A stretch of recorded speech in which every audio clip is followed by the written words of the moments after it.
अगर आप अपना वक्त बदलना चाहते हो तो वक्त को थोड़ा सा वक्त दीजिए। हाय, मैं Suraj Ram Rajput DAV inter college से आपके लिए लेकर उपस्थित हैं कक्षा 10 गणित अध्याय नंबर 3 दो चर वाले रैखिक समीकरण प्रश्नावली 3.2 और क्वेश्चन नंबर 2। क्वेश्चन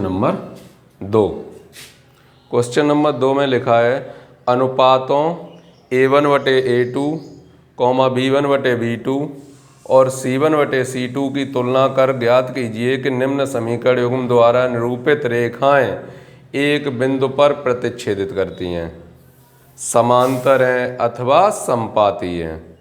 तो फर्स्ट पार्ट,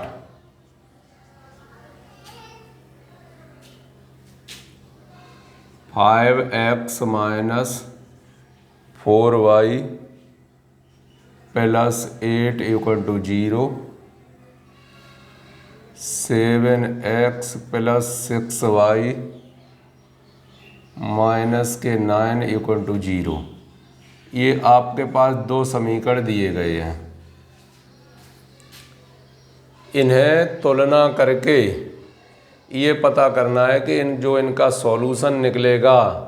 जब हम ग्राफिकल मेथड पर जाएंगे, ग्राफ बनाएंगे, तो दी गई रेखाएं दोनों को एक बिंदु पर काटेंगी या दोनों रेखाएं परस्पर समांतर होकर जाएंगी या दोनों रेखाएं परस्पर समपाती मतलब एक दूसरे के ऊपर होंगी। ये जानकारी चाहिए यहाँ से।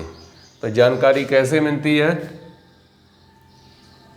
समीकरण A1x B1y प्लस C1 बराबर 0, A2x B2y प्लस C2 बराबर 0 से तुलना करने पर इनसे इन समीकरणों की तुलना कर दी। तो x की जगह तो x रखा है, A1 की जगह क्या रखा है 5, A1 बराबर 5, B1 की जगह क्या रखा है माइनस के 4 और C1 की जगह क्या रखा है 8। ऐसे ही A2 की जगह क्या रखा है A2 बराबर 7, B2 की जगह क्या रखा है 6 और C2 की जगह क्या रखा है माइनस के 5।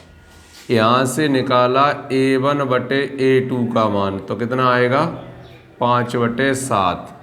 यहाँ से निकाला B1/B2 का मान माइनस के 4/6 यानी कितना आया माइनस के 2/3। और C1/C2 का मान है कितना माइनस के 8/9। चूँकि A1/A2 बराबर नहीं है किसके B1/B2 के, अतः दिए गए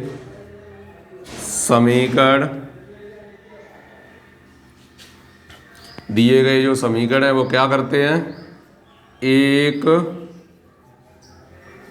बिंदु पर या दी गई रेखाएं कह सकते हो, दी गई रेखाएं एक बिंदु पर प्रतिच्छेदित करती हैं। दिया गया जो रेखा युग्म है वो एक बिंदु पर प्रतिच्छेदित करता है। हमने पीछे के वीडियो में आपको बताया भी था, जब A1/A2 बराबर नहीं है B1/B2 के तो क्या करते हैं, ये एक बिंदु पर प्रतिच्छेदित करती हैं रेखा युग्म।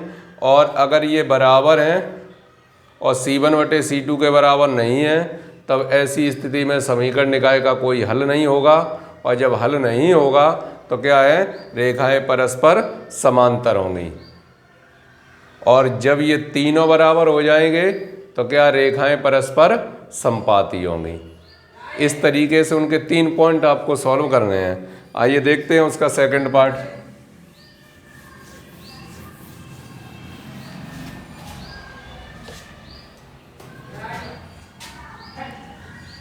सेकंड पार्ट में क्या है, 9x plus 3y, 9x plus 3y plus के 12 बराबर 0, 18x प्लस 6y प्लस के 24 बराबर 0।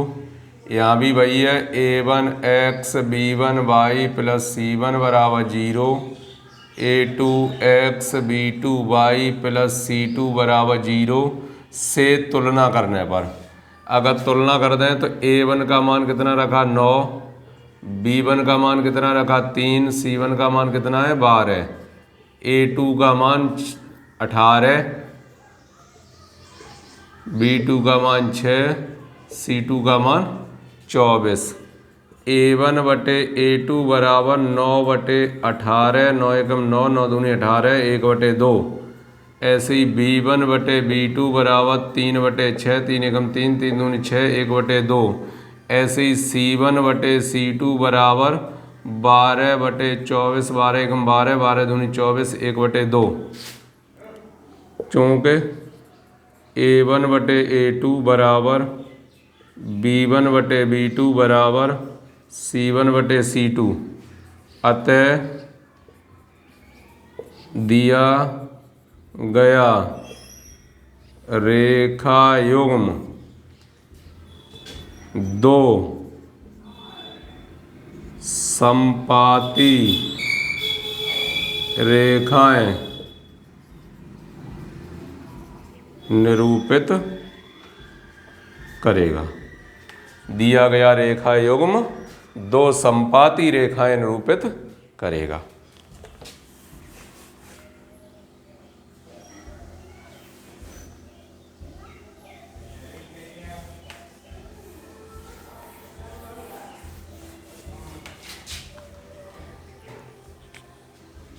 Third part, 6x minus 3y, 6x minus 3y plus के 10 बराबर 0, 2x माइनस y प्लस के 9 इक्वल टू 0,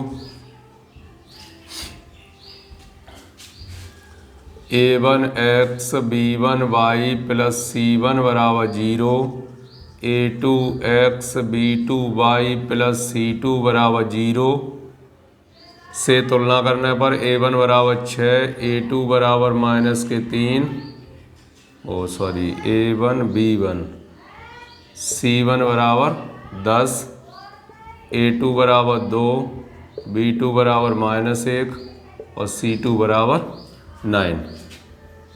a1 बटे a2 बराबर 6 बटे 2, b1 बटे b2 बराबर ये 3 आ जाएगा, लिख सकते हैं आप। a1 बटे a2 का मान कितना 3 बटे 1, माइनस के 3 बटे माइनस के 1, यानी b1 बटे b2 का मान भी कितना 3 बटे 1 और c1 बटे c2 का मान कितना 10 बटे 9। चूँकि a1 बटे a2 बराबर b1 बटे b2 बराबर नहीं है c1 बटे c2 के, तब दिया गया रेखा युग्म दो समांतर रेखाएं निरूपित करेगा। दिया गया रेखा युग्म दो समांतर रेखाएं निरूपित करेगा। इस प्रकार इन प्रश्नों को हल करना है आपको।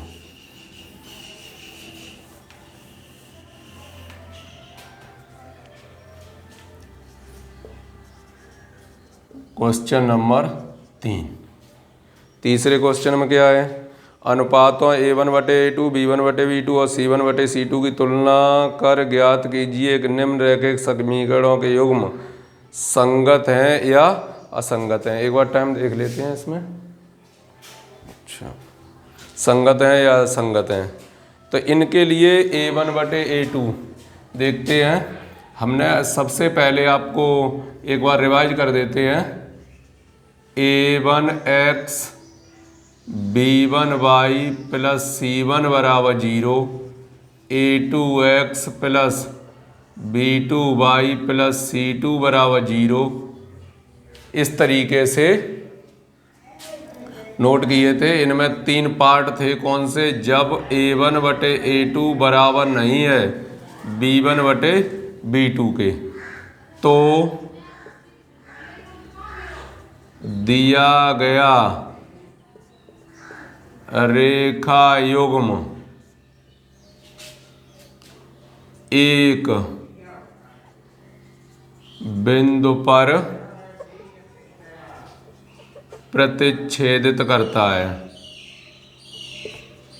ये था पहला पॉइंट। सेकंड पॉइंट में क्या लिखा है, a1 बटे a2 बराबर b1 बटे b2 बराबर नहीं है c1 बटे c2 के, तो दिया गया रेखा युग्म दो समांतर रेखाएं निरूपित करेगा। थर्ड पॉइंट है a1 बटे a2 बराबर b1 बटे b2 बराबर c1 बटे c2, तो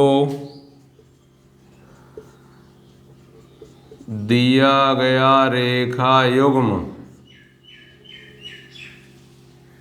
समपाती रेखाएं निरूपित करेगा। इनका लिंक हम जोड़ते हैं। आपको ये हमने लिखाया था कि b² माइनस 4ac बराबर 0, तो दिए गए समीकरण का एक अद्वितीय हल होगा, तो भाई इसका एक अद्वितीय हल होगा। सेकंड पार्ट लिखाया था b² minus 4ac greater than 0, समीकरण निकाय का वास्तविक हल होंगे इनके। और थर्ड में लिखाया था b² minus 4ac less than 0, समीकरण निकाय का कोई हल नहीं होगा। ठीक ऐसे ही इनके 3 पॉइंट हैं, 3 उसमें पॉइंट थे, 3 इसमें पॉइंट हैं। आपको अच्छे से इन पॉइंटों को तैयार कर लेना चाहिए।